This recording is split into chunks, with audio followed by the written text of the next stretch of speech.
Hello, my name is Daniel Button, and today I'm going to show you how to make marinara sauce. Okay, now this is probably one of the easiest sauces you can make and also one of the most versatile.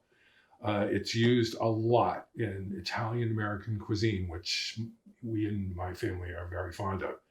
So let's talk about tomatoes first. Now, normally, this is the tomato I use. It's a pastine, ground peeled tomatoes. It's called kitchen ready, but also notice it's chunky style here. It's got some texture to it. It's not all completely pureed. And if you like to have a little bit of, chunks of tomato in your final sauce, this is the one you're going to want to get. A lot of people think that these San Marzano tomatoes are probably the best. Yeah, they are. There's no doubt about it. However, you can often get these cans of tomatoes for $1 or less in local supermarkets. Where this can, which represents about three cans, 3 28-ounce cans, is $6.99 at Market Basket. But a typical 28-ounce can could cost anywhere to $3.50, $4 a can. So these are on sale at Market Basket a lot for $6.99. If you can get them, get them. But if you can't, use these pastine kitchen ready tomatoes. These are really good. Okay, so the first thing we do when we make marinara sauce is we need some chopped garlic. Marinara sauce is simple. It's tomatoes, chopped garlic, salt, olive oil, pepperoncino, a little crushed red pepper if you like, and that's about it. I mean, it's really as simple as that. So first thing we're going to do is, typically what I do is for each can of tomatoes, I'll put in 2.5 or 3 cloves of garlic, depending on the size of the garlic. So, and we don't want to use, say,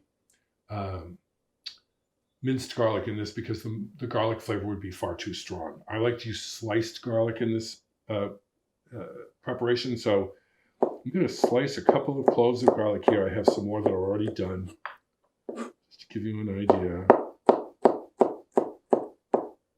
Okay, so we have some sliced garlic here. All right, we'll put this in with the rest of them. You'll have some little pieces of garlic in your finished product, but that's okay because it's not crushed or minced, it's not going to be really strong. This will be sort of a more subtle garlic flavor.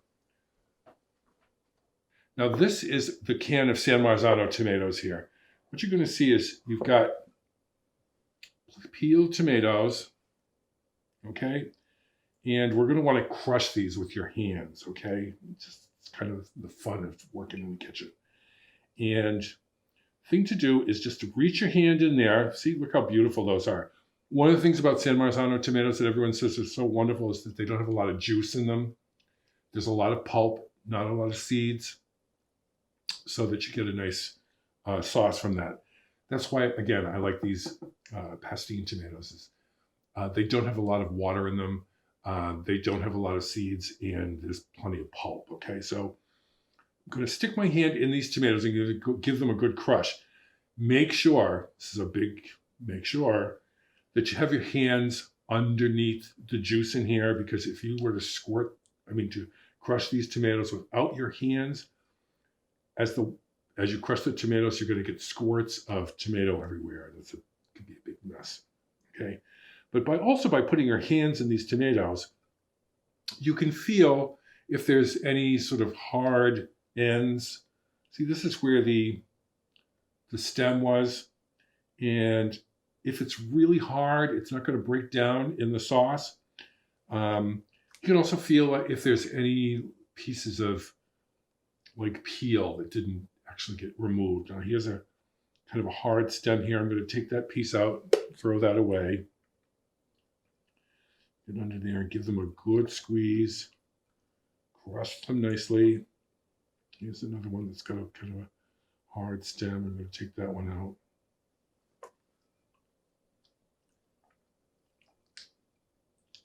It's really very relaxing. Kind of, there's something about, I mentioned this with the bread as well. The oatmeal bread that we made recently. There's something about getting your hands into your food, and it gives you some it gives you kind of a good feeling, like you're actually, working in the kitchen and getting a hands dirty and really, you're involved, much more involved than say if you just opened up a can of something and threw it in and didn't have anything else to do with it. So these are pretty well crushed. You don't have to squeeze them up into like minuscule pieces. They will break down a little bit more as we cook them. Oh, get another little stem here. Take that one out. That also had a little piece of skin with it. But these are pretty well done.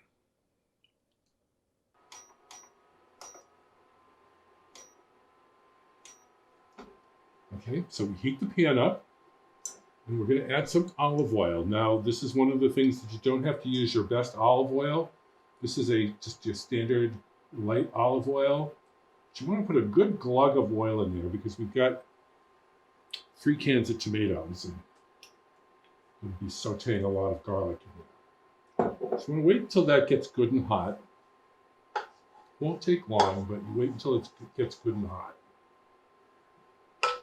And then what we're going to do is we're going to cook the garlic, then we're going to add the crushed red pepper, and a little salt, and we're going to give the tomatoes a good stir. We'll toss the tomatoes in and give them a good stir.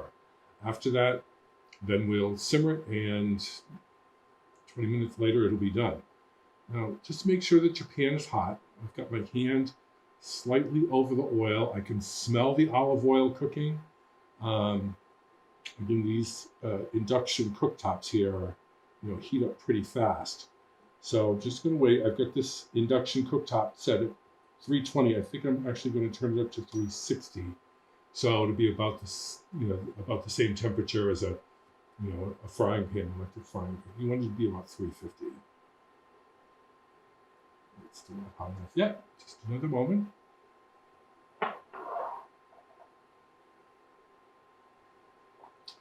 Okay.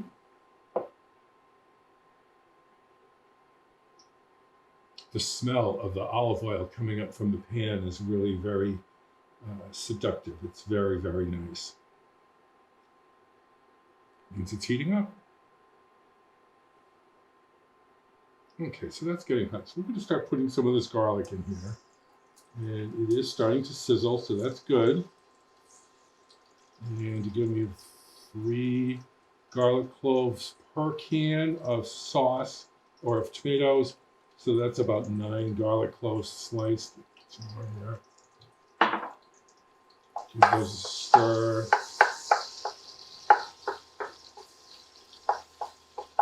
Now, you don't want the garlic to brown too much. You just want it to get a little toasty look around the edges.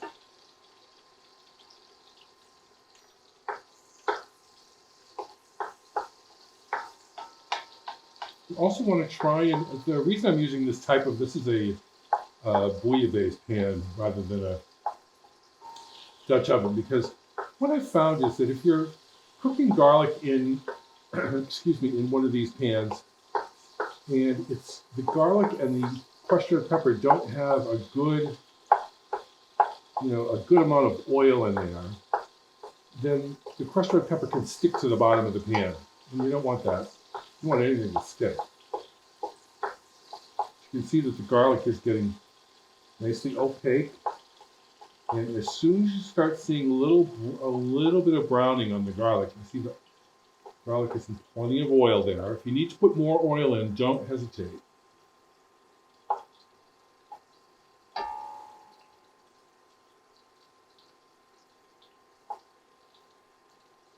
If you cook the garlic any more than just lightly brown, the garlic can be bitter, and you don't want that. So I'm keeping my eye on this, keeping it going, keeping it stirring. Watch for the thinner pieces of garlic, see like that one there. You want to make sure that you keep an eye on the thinner ones.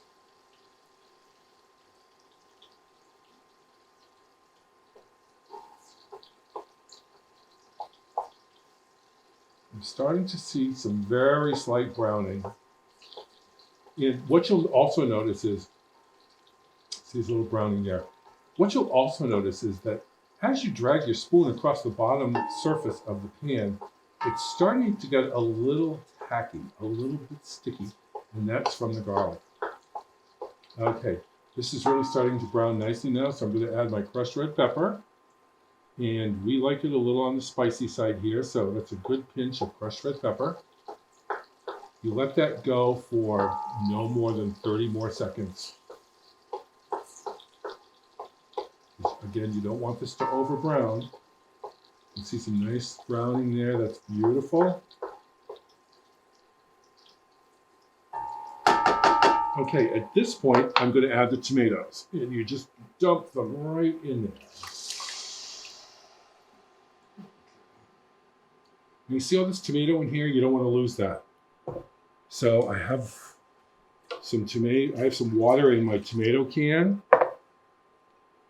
You swish the water around in this bowl to collect all that tomato. And we'll put that in the sauce as well.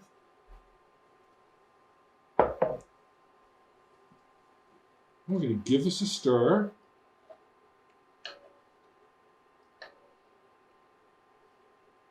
And we're going to bring this up to a simmer.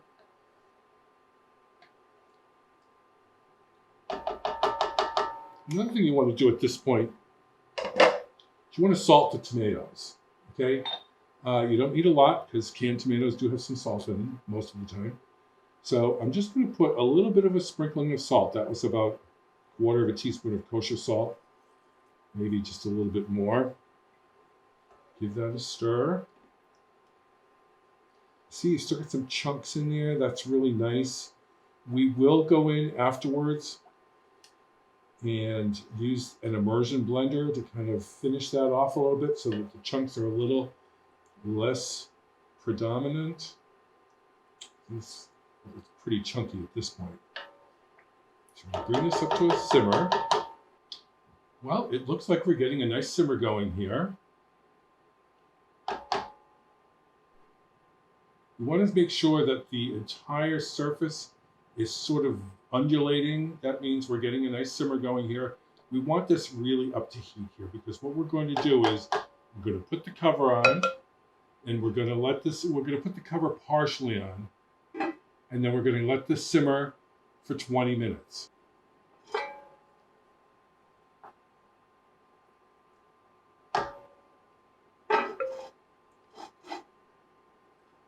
We're going to come back in 20 minutes and we're going to taste this and adjust the seasoning, and then we'll take it from there. Well, it's been 20 minutes and it has been simmering away nicely. I mean, it's got a beautiful texture. Look at that. Nice chunks of tomato in there and garlic, and it has settled down a little bit, has simmered down. A little bit of the water has evaporated. So here's my immersion blender, and I'm going to set this at the lowest speed on here because I want to have a little bit more control on that.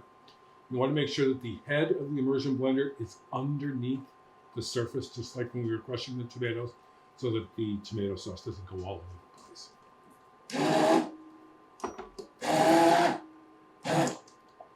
You don't want to over process this. Again, well, if you like it really smooth, then go ahead and process it. But personally, I like my tomato sauce a little bit more on the chunky side, so I think I'm just going to take a look at this with my spoon. So you can see that's got some chunks in it. That's just the way I like it. So we're all done with this. I'm just going to take the head off here. Put that away. Now the next step is to taste this and adjust the seasoning. So I've got a nice spoon here, a clean spoon. Take some of this and taste it.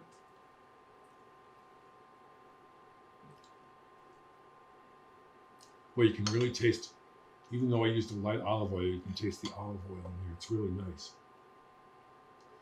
What I'm finding is it does not need any more salt. The salt is fine. The crushed red pepper is fine. I do think it's a little on the acidic side. So I've got a little bit, and I know people are going to say, oh no, you should put sugar in tomato sauce or whatever. But you know something, my personal opinion is This sauce is a little acidic. It needs a little sugar to balance that acidity out. It's not going to be sweet. I'm not going to put a whole lot in there.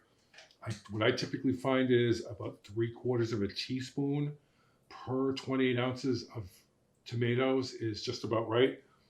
That's the Pastine tomatoes. These San Marzano tomatoes are a little sweeter, so I'm probably not going to need as much, and I'm going to take my time in adjusting that seasoning. So that's about a teaspoon. Give it a stir. Taste again.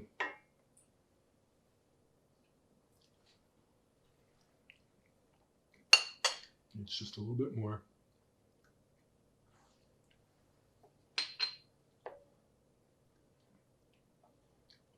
This is what you should always do. Adjust the seasoning at the end, because if I were to put the sugar in before, it might be too harsh. It might be too concentrated. Same thing with salt. You always want to adjust the final adjustment of seasoning at the end when you've done the pureeing and all that stuff. Yep, that's just right. So we're going to let this cool. But for time problems that we would have here, I'm going to let you know that this is what I do with this after we finish cooking. This sauce is ready to go. And what you can do with this is a basic sauce. I'm going to be putting this is about three 2-quart containers that this can of sauce will make. And here's what you can do with it. Now, you can use this for a pasta sauce, just as it is, by just adding maybe a little bit of thyme, fresh basil to it. That would be really, really good. You'd find that it's got a nice, sharp, full flavor to it.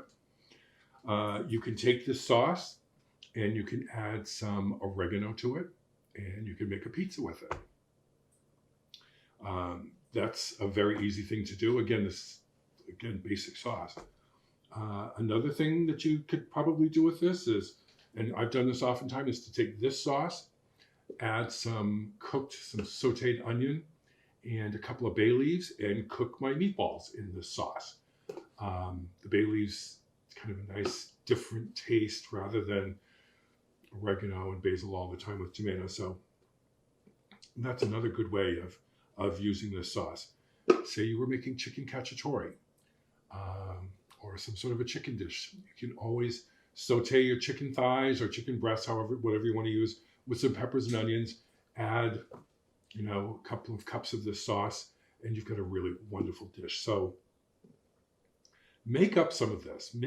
Use 3 or 4 cans. If you have a big pot, use 3 or 4 cans and make up a great big pot of this and put it in your freezer. Make sure you label it, because you don't want to hold this for much more than, say, 3 or 4 months. But put some of it in your freezer and have it on hand for, any kind of a dish that you might want. Or if you've got people coming over unexpectedly, you can take some of the sauce out, microwave it until it's hot again, and right from the freezer, and cook some pasta, and you're ready to go. So thank you very much for coming and learning how to make marinara sauce. We'll come up with some more recipes, and we'll film another one of these for you real soon. Thanks very much.